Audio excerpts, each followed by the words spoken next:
we're talking about a doozy of a sacred space today. And this is one of my personal favorites to talk about because it's just super, super weird. And that's Paradise Gardens, which is created by the artist Howard Finster.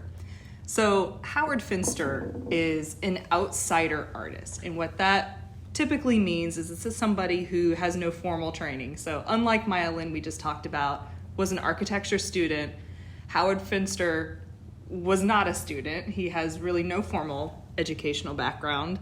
And he created this later in his life as a way to honor God. He felt that God had given him a mission as a Christian to create as much artwork as possible.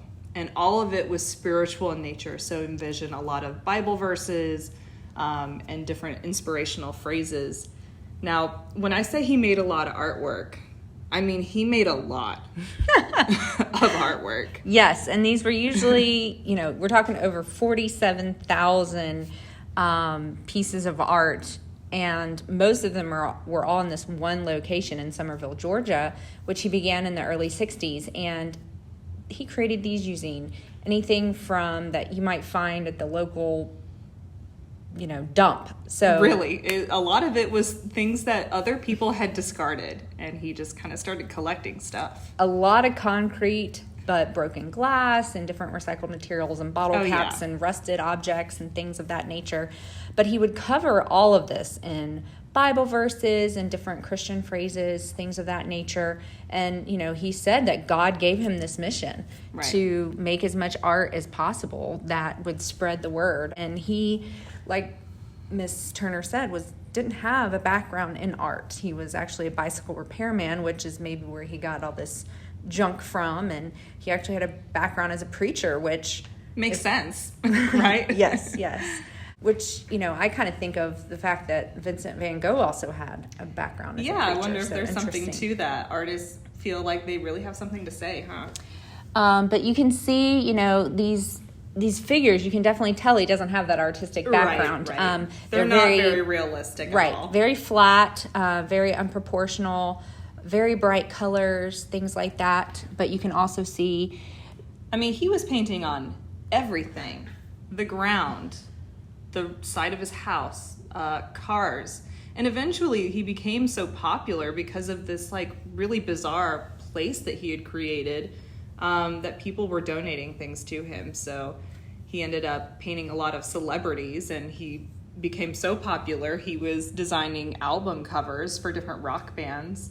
It really sort of caught on.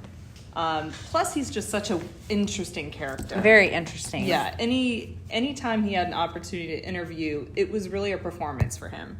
So he is just a very colorful character. You can tell when he's talking that it's coming from the heart. He's not trying. He didn't set out to be famous. I don't think he really expected any of this to take off the way it did. But it's pretty special. And I think something that we want to make clear with this is that you don't have to be the best at drawing realistically, at being some master, highly educated, highly trained artist. Right. This day and age, it's more about your idea. Exactly. Thinking outside the box, because you got to think, in all the years of civilization, everything has been done. So how can you possibly get your statement out there and say something in a different way than somebody has said it before? And that's hard, especially religious art. Religious art has been being made for thousands of years. And I think people assume that for something to be spiritually significant, it's got to be expensive. And it has to be this highly prestigious person involved. And this really shows that to make something that's spiritually significant, all that's required is that it comes from the heart. Right. And Howard Finster does that. Oh, yes.